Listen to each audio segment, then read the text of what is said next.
From Los Angeles, I'm Tavis Smiley. Welcome to Tavis Talks on the Tavis Smiley Network on Blog Talk Radio. As we get closer to the 50th anniversary of the assassination of JFK, I suspect you'll be hearing a lot about the topic. Today, the definitive expert on the line with us. In 2007, Vincent Bugliosi wrote a 1,600-page magnum opus titled Reclaiming History, the Assassination of President John F. Kennedy. Parts of that text are republished in a new book called Parkland, which is, of course, a tie-in to the new movie out now by the same name. Parkland was the name of the hospital, of course, where JFK was taken after being shot in Dallas. Vincent Bugliosi was a famed prosecutor here in Los Angeles who, in fact, put Charles Manson behind bars. He co-authored the book Helter Skelter based on that case. Vincent Bugliosi, good to have you on this program. For an entire generation, this story has gone from breaking news to American history in their lifetimes, but I get the sense that you worry as time goes on that JFK will have become a victim of a conspiracy. How so? Well, he was not the victim of a conspiracy. I mean, Lee Harvey Oswald killed him and acted alone. However, the majority of American people have been deceived into believing that there was this vast conspiracy involved behind the assassination. And all of the evidence shows that Oswald acted alone. I don't know how much time we have, but I could get into two issues with you, Oswald's guilt and the lack of a conspiracy, try to summarize everything, but that might take 3, 4, 5 minutes. Top line it for me. From my experience as a prosecutor, I learned, and it's just common sense, that if someone is innocent of a crime, Tavis, chances are they're not going to have any evidence at all against them pointing towards guilt. But now and then, because of the nature of life, the unaccountability of things, you might have one thing, and in very unusual situations, 2 or even 3 things pointing towards guilt, even though you're completely innocent. But with Oswald, Tavis, everything, I mean, all the direct circumstantial scientific evidence points towards his guilt. In Reclaiming History, I set forth 53 separate pieces of evidence pointing towards his guilt. And under these circumstances, Tavis, it wouldn't even be humanly possible for Oswald to be innocent, at least not in the world in which we live. Only in a fantasy world can you have 53 pieces of evidence against you and still be innocent. Let me just briefly give you some of the pieces of evidence against Oswald. Oswald's rifle, a 6.5 millimeter Mannlicher Carcano rifle, was determined by firearms experts to be the murder weapon. So we know that the weapon that killed Kennedy was owned and possessed by Lee Harvey Oswald. After the shooting in Dealey Plaza, Oswald was the only worker at the book depository building who fled the building. 45 minutes later, we have 10 witnesses, 2 that saw him do it, several others that saw him at the murder scene, and several others saw him running away from the murder scene.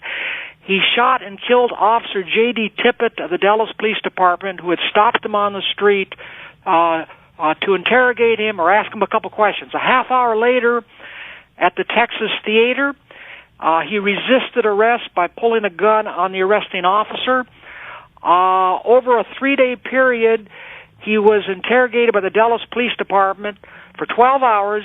He told one lie after another, provable lies, all of which have of course, showing unmistakable consciousness of guilt. You got to realize now that I'm just trying to summarize in a minute or two some of the evidence against him, but I have no doubt of Oswald's guilt. I'm not satisfied just beyond a reasonable doubt, but beyond all doubt. I guess the question many people have is not whether or not Oswald is guilty, but rather whether or not he acted alone. Isn't that the question? I agree with you. That's the main question that people have, but you first have to establish Oswald's guilt. Right. Okay, let me see if I can just briefly summarize that for you. The Warren Commission, the FBI, and the House Select Committee on Assassinations, after very, very, very extensive investigations, each concluded that there was no credible evidence that the CIA or the mob or any other group was behind the assassination. Now, I use the word credible. Let me just go off on a slight tributary and tell you how non-credible the conspiracy theorists are. Over the past 50 years, Tavis, at one time or another, one or more conspiracy theorists collectively have accused 42 groups 82 assassins and 214 people being involved in the conspiracy to kill Kennedy. I told a jury once, in fact, I told a jury in London this, I said, you know, folks, 3 people can keep a secret, but only if 2 are dead. And here we have 50 years that has gone by, and not one credible, let's underline the word credible, not one credible word, not one syllable is leaked out that there was a conspiracy. Why? Because it's all nonsense. Another fact pointing towards the non-existence of a conspiracy. There's no evidence, which does not mean that it's a fact, but if you have no evidence that something exists, that's evidence that it does not exist. There's no evidence that Oswald ever associated in any way with any of the groups that the conspiracy theorists say, like the CIA and mob and KGB, etc., were involved in the assassination. The FBI checked every breath that Oswald breathed between the time that he arrived back in the United States from the Soviet Union, it was June 13th, 1962, up to the day of the assassination. They found no evidence that he had any contact with any of these groups, by letter, in person, phone, telegram, carrier, pigeon, or any other way. Now let's assume that one of these groups, nonetheless, despite everything I've told you, decided to kill Oswald. Oswald would have been one of the last people, Tavis, on the face of this earth whom they would have gone to do their bidding for him. Why do I say that? Well, he wasn't an expert shot. He was a good shot. He was a sharpshooter, but he wasn't an expert. Had a $12 mail-order rifle, notoriously unreliable, extremely unstable. Here's a guy, Tavis, that defected to the Soviet Union pre-Gorbachev. Even today, who in the world defects to Russia? He gets over there, desperately tries to become a Soviet citizen. They turn him down. What does he do? I'll tell you what he does. He slashes his wrists and tries to commit suicide. Just the type of guy that the CIA or mob would want to rely upon to commit the biggest murder in American history. Let me go one step further. Let's assume, for the sake of argument, that despite everything I've said, the CIA mob or one of these groups decided to kill Kennedy, almost a prodigiously unlikely assumption, but let's assume that they did, and for whatever reason, they wanted Oswald to kill Kennedy for them. Let's see where that takes us. After Oswald shot at Kennedy, he died about an hour later at Parkland Hospital. After he shot Kennedy in the book depository building and left the building, if the CIA or mob had Oswald kill Kennedy for them, you can almost rest assured there would have been a car waiting for him to drive him to his death. I mean, we know that. And yet we also know that Oswald was out on the street after the assassination with $13 in his pockets trying to flag down buses and cabs. And I say that fact alone, all by itself, shows to reasonable people that he acted alone. I mean, even the presidential motorcade route that took the limousine beneath the window where Oswald was on the 6th floor of the book depository building, that place the car went beneath, that route was only determined on November the 18th, because there was another route at the Women's Club out at the fairgrounds that would not have taken the limousine beneath Oswald's window. It was only finally determined on November the 18th, 1963. That's 4 days before the assassination, and that route was not known to the public until the following day, November 19th, 3 days before the assassination. And I ask you, Tavis, does any reasonable person believe that a conspiracy to murder the President of the United States would be hatched within just 3 days of the assassination? Again, I'm speaking very, very quickly. I know we don't have that much time, but I'm just summarizing. In Reclaiming History, I set forth 32 separate examples and evidence that all point away from the existence of a conspiracy. Let me ask how you became so fascinated by this case. Well, I was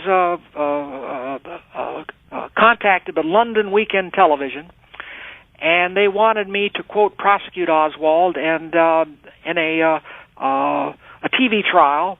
They said it was going to be 28 hours, and I said, I've been asked to do similar things on other cases, and I don't like to get involved in artificial courtroom settings. And they said, wait a while, just hear us out. This is going to be completely different than anything that's ever been done before. We're going to have the original Warren Commission witnesses, which was something, because most of them, by this point in '86, they closed the door, and anyone knocking on the door that wanted to talk to them or hung up the phone. We're going to have the original Warren Commission witnesses. We know about your love affair with the yellow pad. I guess we're talking on the Internet now. Is that correct, Avis? Yes. I'm still in the 19th century with a yellow pad and pencil, Mm-hmm. So they said, we know about your love affair with the yellow pad. There's not going to be any script. When I heard that meant a lot to me. We're going to have a regular federal judge, a regular federal jury chosen for the jury roles of the Dallas Federal District Court, and we're going to have Jerry Spence. Do you know who he is, Tavis? I do. Okay. Jerry Spence had just been anointed, I say that in a kind of sarcastic way, but although he's a very, very fine lawyer, but he had just been anointed by 60 Minutes as being the top trial lawyer in America. We're going to have him defend Oswald. You're going to have 28 hours. Obviously, I was interested when I heard that. That's what got me interested, all of these things together. I had close to 5 months to work on the case. I'd get to bed every night at 3 o'clock, and before I went to bed, I'd call London, give them 10 things that I wanted. I want this book. I want the phone number for this witness. Spence has said publicly, and I have said that I worked as hard on this murder case, even though it was not a real murder case, as hard on this case as any other murder case in my career. Turned out we were only on for 21 hours. They only showed 5 hours over here, but they showed it around the world. When I say around the world, I mean like Germany, Italy, England, sure. Australia. And the jury came back with a verdict of guilty. Now, when by the way, Jerry had said he hadn't lost a jury case in 17 years, and he's a heck of a lawyer, but the jury came back, the Dallas jury, with a verdict of guilty. There's something else I wanted on a personal level, why would you invest so much of your own time and life into JFK's assassination on a personal level? Well, what made me realize that someone's got to do a definitive book on this case is that the conspiracy community has alleged for years that the Warren Commission suppressed the evidence, distorted the official record, and in doing my research for the case and later for the book, I found out, Tavis, that it was they who were guilty of these precise things. Now, why would one want to write a book about the case when there have been so many others? It's the most important murder case, I think most people will agree, in world history. Very, very arguably, it altered the course of American history. I discuss this in a fair amount of depth in the book. I don't think that, although there's a substantial division of opinion, I don't think that Kennedy would have gotten involved in Vietnam, whose cataclysmic consequences resonate to this very day. So I thought there should be some book on the case, and I have to say this.